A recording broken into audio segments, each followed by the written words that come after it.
Hi, it's Fierce Tarot. Hello, Aquarius placement. So, love reading. Okay, end of this month.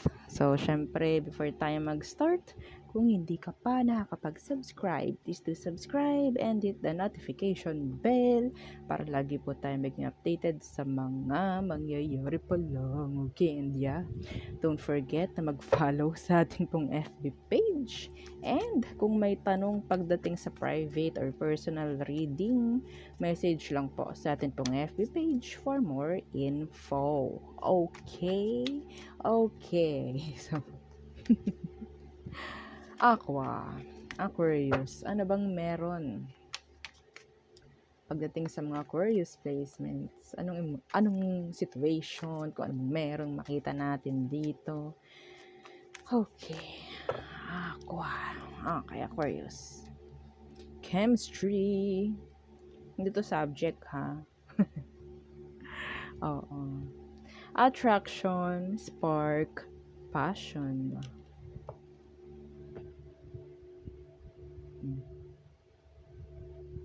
Okay. Okay. So, ano bang meron? Tingnan natin. Anong meron sa chemistry?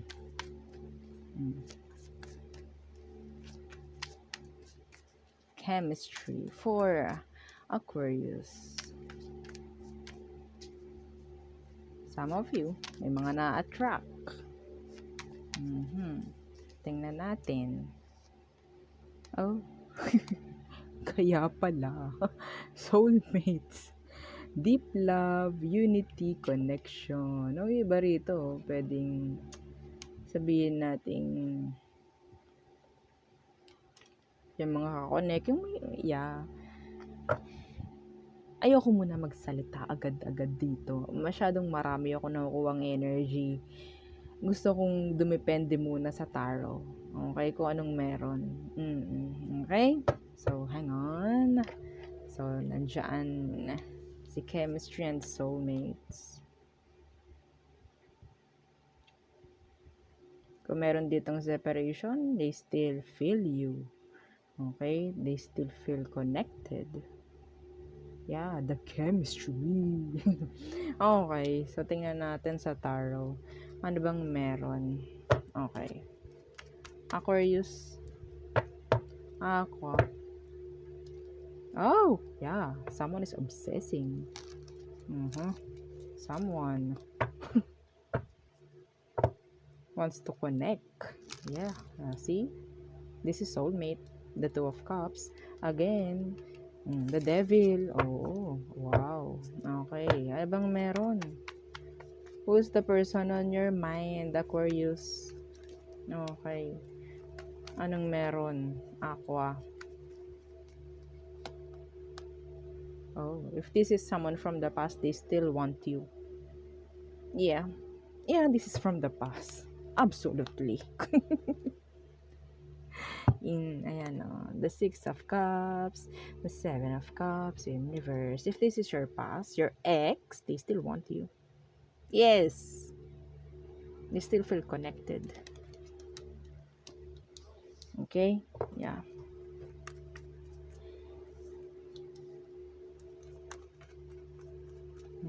Kung ito naman is hindi ninyo ex, kung wala kayong ex, ang nakikita ko dito is someone na pwedeng friend nyo na nagkakagusto. Okay? Yeah. They have feelings, emotions for you, but yeah, they're like guarded, or pwedeng pakaramdam nila you're like guarded. Okay? Someone, pwedeng maging vice versa. Okay? So, tingnan natin. Oh. Okay. Ano ba ito? Hindi ko kukunin to. Hindi ko siya feel. Okay. Hindi ko naman siya tiningnan. So, tingnan natin. Okay. Tingnan natin. Ano bang meron sa situation? Anong situation ng mga Aquarius? Okay. Anong meron sa situation? Oh, the world. So, meron ditong nag-end. Yeah. This is past person. Okay. The world. Some of you, pwedeng there's a cycle na nag-end na totally, and parang wala nang repeat na nangyari. Okay, yeah, there's a separation here. Maybe they still feel connected. Oo, ano tong the world? Okay, so pwedeng Leo, Taurus, Aquarius, and Taurus. Okay. The Knight of Cups. The Knight of Cups.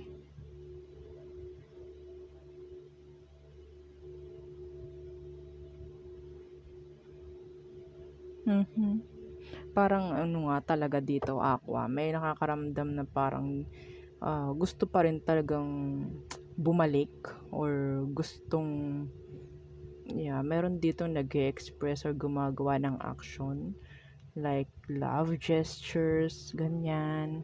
Okay? Pero someone is not responsible or hindi sila nagiging responsible or parang hindi nila kayang gawin yung mga ganitong bagay na iniisip nila, I guess.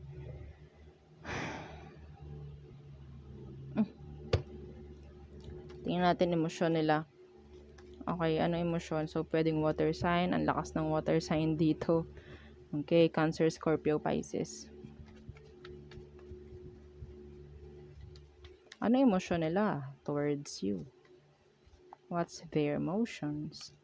The Three of Pentacles. Okay. Some of you, meron kayong mga like schoolmates, like katrabaho na may something. Okay, may something, emotion. Okay, see, the Ace of Cups. Oo.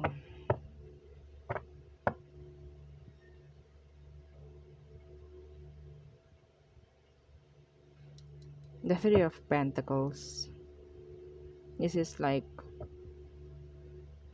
building up. I guess, if ever, parang nagbi-build up yung emosyon ng mga to ngayong may separation. Parang lalong lumalala, lalong oo.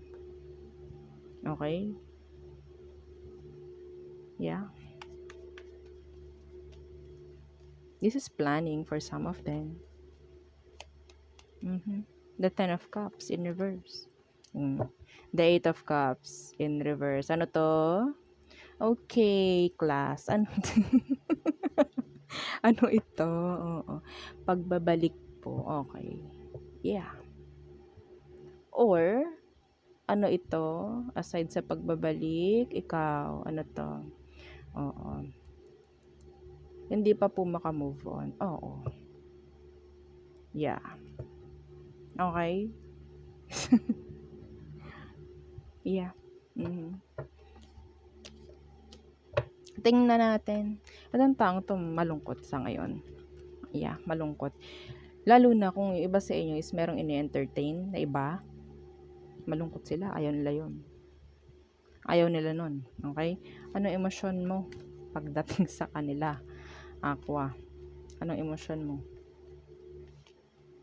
Yeah, the Hangman in reverse.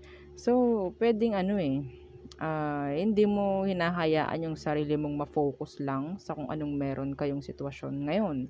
No? Hindi mo hinahayaang ma-delay, ma-pending, kung ano bang meron. Okay? Itong the Hangman in reverse, I guess, this is something like ginagawa mo kung anong mga gusto mong gawin sa ngayon. Okay? Yeah, iba rito, goals ang habol.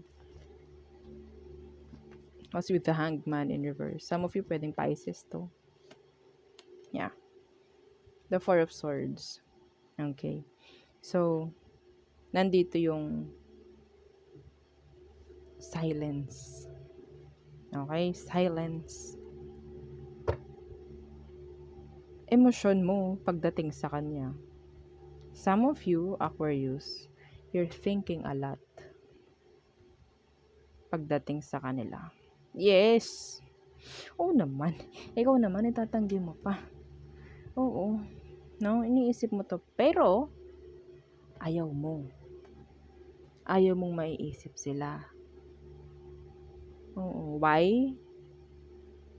Kasi iba sa inyo talagang soulmate kayo.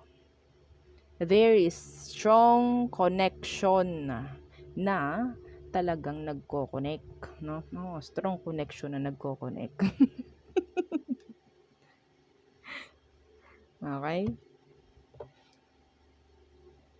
Ay, soulmate po ba kami? Ano ngayon kung soulmate? Anong meron kapag soulmate? Madalas ang sinasabi, soulmate po ba kami? Ano pong meron kapag soulmate kayo? Ano bang pagkakaintindi nyo sa soulmate? Ay nang tinatanong ko kapag may nagpapa-private reading. Soulmate kasi, minsan ang sagot sa akin is, akala ko po kami, no, that's a bullshit. Okay, kabullshitan yun, hindi yun totoo. Ha? Hindi totoo yun. Twin flame, soulmate, that's bullshit.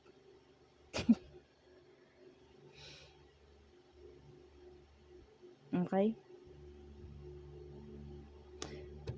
Soulmate, pwedeng nagtagpo lang kayo noon sa past life connection kung naniniwala kayo doon. Okay? Pwedeng magkapatid kayo, pwedeng magnanay tatay kayo. Hindi kapag sinabing soulmate is kayo noon. Magkarelasyon kayo noon. Mag-asawa kayo noon. Hindi ganun. Okay? Hindi ganun. Yun ang kinamulatan nga nung iba. Hindi mo alam, magkapit-bahay lang pala kayo noon. Nagkautangan lang kayo noon.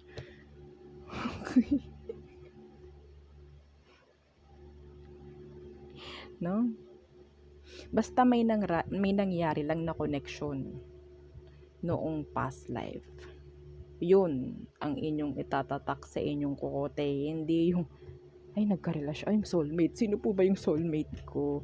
Oo. And hindi lahat ng soulmate, hindi lahat ng twin flame is nagkakatuluyan. Okay? Hindi. Yun din ang inyong tatandaan. Yun din ang tatandaan nyo. Sobrang dalang ng nagkakatuluyan. Why? Kasi mahirap sa kanila yung maging successful, yung connection. Nangyari na noon, mangyayari uli. It's like karmic, pero magkaiba pa rin yung karmic. Okay, there's a lesson na kailangan mong matutunan when it comes to karmic relationship. Pero sa mga ganito, soulmates, twin flame, wala. Okay, for me, resbakan nyo, i-resback, oo. Awayin nyo ako kung meron kayong opinion. Well, this is my opinion. Okay? Sa mga naaral ko rin. Okay? Based sa mga nabasa ko. Yan, sa mga astrology. Okay? Astrologer. Yan. Okay? Yan, natandaan nyo, ha? So, nasa na tayo? Nawala na naman ako. Ang dami ko na namang narant. Emosyon. You're thinking of each other. Oo, nag-iisip kayo. You're thinking about each other. Yan, pa-English pa kasi. Namamali tuloy. Okay, so tingnan natin. No, ano bang next action? Next action ng taong to pagdating sa'yo, Aqua. Okay. Oh, the Empress. This is growth. This is growth. So, I think meron nga itong plano na gumawa ng action towards you. Kasi feeling nila is nakakarinig ako dito ng hindi ko kayang mabuhay nang wala si Aquarius. Okay, yeah. This is commitments. Okay? For some of you, this is commitments. Growth, the Empress. Okay? So, there is attraction. Okay? May love to. Pagdating sa'yo, they miss you. Yeah. Still, kung nagkaroon ito ng third party sa past, hindi rin naman sila naging okay and hindi rin sila naging successful. That's why, ikaw talaga yung pato ng taong to. Ikaw yung ace. Parang ganyan, oh. Okay, the Empress. Next action, the Empress. This is growth, pertaining to growth in general. Okay? Chararan! The Three of Swords. Okay, so maybe, gagawin nila kung ano man yung mga nangyaring issue, gagawa nila ng paraan na ma-settle down. Okay? Ito yon. Okay? Yeah. Kung meron ditong third party nga, pwedeng i-drop nila yon for you. Yes. Yes, yes, yo. Okay. Outcome. Ano bang outcome for Aquarius placements? Outcome, please.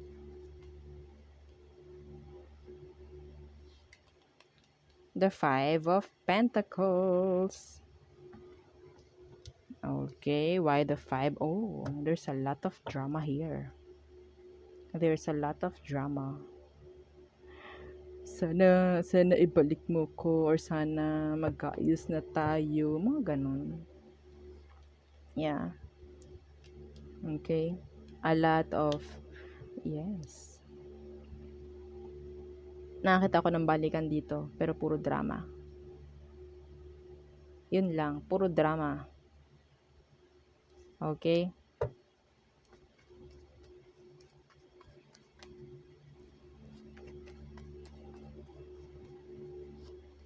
Yeah, na kailangang i-heal. The Star. Kailangang pag-usapan, kailangang i-settle down, kailangang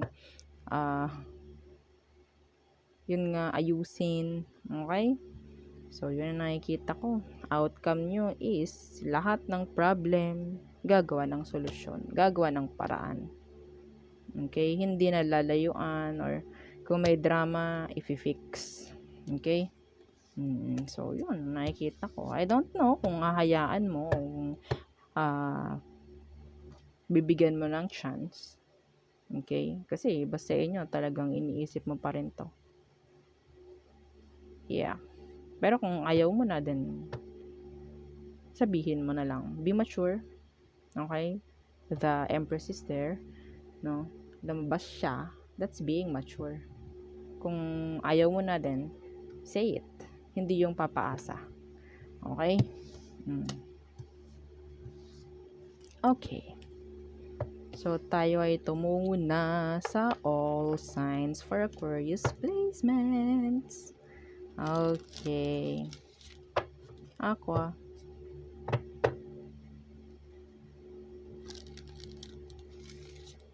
Okay, Aquarius. Aries through Pisces. Okay, Aries. Oh, there is regrets. Pwedeng merong hindi nagawa itong si Aries, kaya nagre-regret siya. Taurus. Oh, they are attracted. Attracted sila sa iyo. Okay. Gemini. Okay, they're self-centered. Okay, self-centered. Okay, Cancer. They're stalking, but yeah, they want to talk. Okay, they want to talk. Leo, they love you. Yeah. Virgo, they're obsessingly wanting na makita kung ano bang mga dapat makita or dapat malaman sa'yo. Okay? Libra. Okay. I think may mangyayari ditong parang biglaan, like makikita mo lang gusto lang niyang mag-commit sa'yo. Okay? Yeah. May pagbabalik from them. Scorpio, detached and cold. Silent. Scorpio, so looking forward sa kanyang career, sa kanyang kaperahan. Yeah, okay? Capricorns. Okay. Gusto nila na magkaroon, or sabihin natin, gusto nila ng new beginning. Some of you, nakakita ko rito ng ang tawag doon, makeup sex, okay, with this Capricorn. Next, Aquarius. Oh, someone is. Itong si Aquarius, pwedeng may emosyon sa'yo, pero tinatago lang niya. Yes. They're like takot or sad or confused. Pisces, okay, so they're throwing the white towel. Okay, they're throwing the white towel. Yeah, this is ending. Okay, end of a cycle with these Pisces. Okay, so there, Aquarius. Oh yeah. So yeah, yun ang ating reading for you, Aqua. So don't forget to like, share, and subscribe. Okay, so bye. Thank you.